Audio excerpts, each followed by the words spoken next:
तो मध्य प्रदेश में back to back दो चुनाव में कांग्रेस के निराशाजनक प्रदर्शन के बाद पार्टी सख्ते में है और 29 की 29 सीटें हार जाना, अपने गढ़ को लूज कर देना, इसके बाद मंथन और मंथन के बाद एक्शन, इसकी तैयारी दिखती। बिल्कुल, मंथन और मंथन के बाद एक्शन और जिम्मेदारियां भी तय की जा रही हैं। और पहली गाजगिरी है पार्टी के युवा पदाधिकारियों पर। युवा कांग्रेस ने प्रदेश भर में जिला अध्यक्षों और पदाधिकारियों को पदमुक्त कर दिया है, सभी विधानसभा कार्यकारिणी को भंग कर दिया है और साफ साफ कह दिया है कि नई कार्यकारिणी में उन्हीं को मौका मिलेगा जो काम करेगा।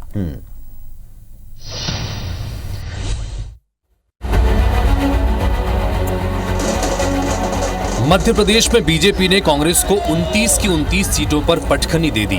कांग्रेस को प्रदेश में सभी सीटों पर बुरी हार का सामना करना पड़ा। इस बीच मध्य प्रदेश युवक कांग्रेस ने अपनी जिला इकाइयों के अंतर्गत विधानसभा अध्यक्ष और पदाधिकारियों को हटाने के निर्देश जारी कर दिए हैं। यूथ कांग्रेस के प्रदेश अध्यक्ष मितेंद्र दर्शन सिंह ने कहा कि युवा कांग्रेस की विधानसभा कार्यकारिणी को भंग कर दिया गया है और नई कार्यकारिणी के लिए एक ही फॉर्मेट है, काम करो और जगह पाओ। यूथ कांग्रेस के विधानसभा अध्यक्षों की कार्यकारिणी को भंग कर दिया गया है और आने वाले समय में हमने जो फॉर्मेट रखा है वो एक ही फॉर्मेट है, काम करो और जगह पाओ। इधर कई कांग्रेसी हार का ठीकरा प्रदेश अध्यक्ष जीतू पटवारी पर फोड़ रहे हैं। वहीं जीतू पटवारी भी इससे पहले हार की जिम्मेदारी ले चुके हैं। कमी रही होगी तभी चुनाव हारे हैं, इसीलिए तो कहा जिम्मेवारी ली है और सही मायने में उसका चिंतन मनन करके आगे की बातें करेंगे। उधर भाजपा कह रही है कि यूथ कांग्रेस की कार्यकारिणी भंग करने से कुछ नहीं होगा, बल्कि कांग्रेस के बड़े नेताओं को इस्तीफा देना चाहिए। मध्य प्रदेश में कांग्रेस की करारी हार हुई है। लोकसभा चुनाव में 29 में से 29 सीटें कांग्रेस हार गई, कोई जिम्मेदारी लेने को तैयार नहीं है। जीतू पटवारी कह रहे हैं कि हाँ मेरी नैतिक जिम्मेदारी, लेकिन इस्तीफा देने को तैयार नहीं, क्योंकि न प्रदेश में कांग्रेस को जिता पाए, न अपने क्षेत्र में जिता पाए, लेकिन इस्तीफा देने के बजाय अपनी कार्यकारिणी को उन्होंने भंग कर दिया, उन्हें दोषी बता दिया। बता दें कि मितेंद्र दर्शन सिंह के यूथ कांग्रेस अध्यक्ष बनने के बाद से संगठन में बदलाव की सुगबुगाहट तेज हो गई थी। इधर लोकसभा में मिली करारी हार के बाद संगठन में बदलाव की बयार शुरू हो गई है।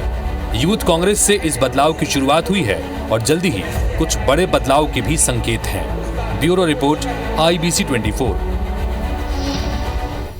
हालांकि बदलाव तो होने चाहिए और एक सवाल ये भी अविनाश, जैसा कल भी आप डिस्कस कर रहे थे कि क्या कांग्रेस पार्टी में जो पीसीसी है, पीसीसी के काम करने का तरीका है, पीसीसी को और पीसीसी चलाने वाले प्रेसिडेंट को क्या मौका मिला था अपने अनुसार जमावट का, क्या उनके ऊपर एक बड़ा प्रश्न चिन्ह है। तो हालांकि एक गाजगिरी है, अब क्या ऊपर से, क्योंकि आज तो बड़े नेताओं का फोकस हमने कहीं और ही देखा है, केंद्रीय नेताओं का। और एक और खास बात पुनीत जी की जो आज डिबेट हुई face to face Madhya Pradesh, उसमें भी एक बात निकलकर सामने आई कि क्या जो बड़े नेता हैं क्या उन्होंने सेकंड लाइन तैयार कर प्रदेश के संगठन को दी है, यह भी बड़ा सवाल है। और जिम्मेदारी उनकी भी बनती है क्योंकि वो भी चुनाव हारे हैं, उनका गढ़ भी ढहा है, और क्या सेकंड लाइन को उन्होंने पर्याप्त सपोर्ट किया इस चुनाव में, यह भी बड़ा इंपॉर्टेंट सवाल है। नहीं, लेकिन अब बड़ी बात है कि ये सब कुछ तब हो पाएगा जब केंद्रीय नेताओं का फोकस होगा, प्रभारियों का फोकस होगा मध्य प्रदेश पर, छत्तीसगढ़ पर, क्योंकि 40 में केवल एक सीट का आना कांग्रेस पार्टी को जरूर विचार करना चाहिए, वो भी उस दौर में